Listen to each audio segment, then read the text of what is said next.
আমি যখনই ডায়েট করা শুরু করি আমার জাঙ্ক ফুড খাওয়ার ইচ্ছা আরও বহুগুণ বেড়ে যায়। আমার মাথায় সবসময় বিরিয়ানি, পিৎজা, মোমো এগুলো চলতে থাকে এবং একদিন দুদিন একটু হেলদি খাওয়ার পর আমি থার্ড দিন বিরিয়ানি অর্ডার করে ফেলি। তারপর শুরু হয় আমার guilt. I feel like I have no self control, no will power. এবং এই মন খারাপে আমি আবার আরও বেশি করে আনহেলদি খাবার খাওয়া শুরু করি এবং ডায়েট আর কন্টিনিউ করতে পারি না। এবং এই যে সার্কেলটাই বারবার রিপিট হতে থাকে। নাও আই এম শিওর যে তোমাদের সাথেও এটা বহুবার হয়েছে অ্যান্ড তোমরা নিজেদেরকেই ব্লেম করেছো প্রত্যেকবার। বাট এই সমস্যার সমাধান কি সেটাই আজকের ভিডিওতে আমি তোমাদের সাথে শেয়ার করব। প্রথমেই একটা কথা তুমি মাথার মধ্যে বসিয়ে নাও, it is not about your will power or self control, so don't blame yourself too much. আমাদের জাঙ্ক ফুড ক্রেভিংস হওয়ার পেছনে কিছু আন্ডারলাইং কজেস আছে। আগে আমি একটা একটা করে কজ শেয়ার করবো, তারপর তার সলিউশনসগুলো দেবো, so that your diet journey becomes easier. ডায়েটে কম খাওয়া। ডায়েট শুরু করলে আমরা প্রথম যে ভুল করি, আমরা মিলস স্কিপ করতে শুরু করি। হয় ব্রেকফাস্ট স্কিপ করলাম, অথবা ডিনার করলাম না, বা সারাদিনে একবারই খেলাম। অন্যদিকে ডায়েট শুরু করলে আমরা কার্বস অ্যান্ড ফ্যাট খাওয়া অনেক বেশি কমিয়ে দিই, যেমন ভাত, রুটি, চিনি, তেল। এবং অনেকে কি করেন, ডায়েট শুরু করে খাবারের পরিমাণও হঠাৎ করে অনেক বেশি কমিয়ে দেন। বা হতে পারে আমরা শুধুমাত্র ডায়েটের নামে কার্বোহাইড্রেট খাচ্ছি, যার ফলে আমাদের ব্যালেন্সড মিল না নেওয়ার কারণে পেট তাড়াতাড়ি খালি হয়ে যায়। ওভারঅল এইসব কারণে আমাদের শরীরে এনার্জির ঘাটতি হতে শুরু করে, আমাদের বডি এনার্জির ডেফিসিটে চলে যায়। ফলে এই সময় আমাদের ব্রেন ইনস্ট্যান্ট এনার্জি চায়, and high calorie junk food হলো ইনস্ট্যান্ট এনার্জির সবথেকে ভালো সোর্স। সো ব্রেনের জাঙ্ক ফুডের প্রতি ক্রেভিংস অনেক বেশি বেড়ে যায়। Sudden dopamine drop. নর্মালি যখন আমরা জাঙ্ক ফুড খাই তখন আমাদের ব্রেনে ডোপামিন নামে একটা ফিল গুড হরমোন রিলিজ হয়।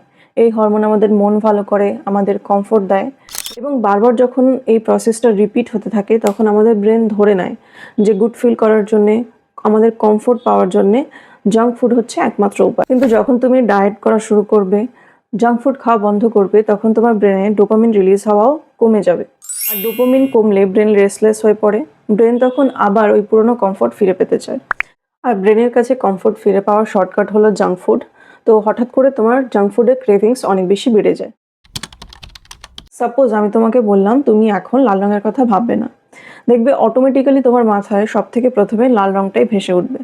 ঠিক একই রকমভাবে আমরা যখন ডায়েটিংয়ের সময় বলি যে বিরিয়ানি খাওয়া যাবে না, ফুচকা খাওয়া যাবে না, জাঙ্ক ফুড খাওয়া যাবে না, তখন আমাদের মাথায় বিরিয়ানি, ফুচকাই সব থেকে বেশি বেশি আসে। নিষিদ্ধ জিনিসের প্রতি আমাদের অবসেশন সবসময় কিন্তু অনেক বেশি হয়। সো আলটিমেটলি যত বেশি আমরা জাঙ্ক ফুড অ্যাভয়েড করার চেষ্টা করি, আমাদের জাঙ্ক ফুডের ক্রেভিংস তত বেশি বাড়তে থাকে। চলো দেখি তাহলে জাঙ্ক ফুড খাওয়া কমানোর জন্য আমাদের কাছে কি কি উপায় আছে।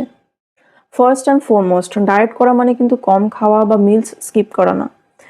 খাবারের পরিমাণ হঠাৎ করে অনেক বেশি না কমিয়ে অল্প অল্প করে কমাও, তাহলে বডি অ্যাডজাস্ট করার সুযোগ। সেকেন্ড হলো, খাবারে এনাফ পরিমাণে প্রোটিন এবং ফাইবার রাখুন, যাতে পেট অনেকক্ষণ ভরে থাকে, এবং খুব বেশি খিদে পাওয়ার আগেই 2-3 ঘন্টার ইন্টারভেলে কিছু না কিছু খেতে থাকো।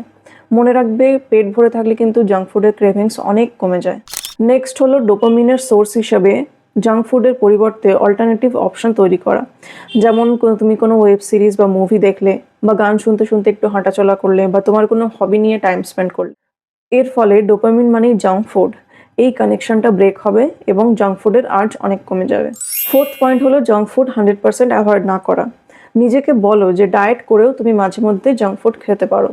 এই রেস্ট্রিকশনটা তুলে নিলেই কিন্তু নিষিদ্ধ জিনিসের মতো জাঙ্ক ফুডের প্রতি যে অবসেশন সেটা অনেক কমে যায়। অ্যান্ড লাস্ট পয়েন্ট হলো, জাঙ্ক ফুডের হেলদিয়ার অপশন ট্রাই করো। বাড়িতেই হেলদি ইনগ্রিডিয়েন্টস দিয়ে জাঙ্ক ফুডের হেলদি ভার্সন বানাও। এতে তোমার ক্রেভিংসও স্যাটিসফাই হবে এবং ডায়েটও মেনটেন হবে। সো তুমি তাহলে এখন জানো যে জাঙ্ক ফুডের ক্রেভিংস কীভাবে ন্যাচারালি তুমি কমাতে পারো। এবং তোমার যদি ভিডিওটা ভালো লাগে অবশ্যই সাবস্ক্রাইব করো।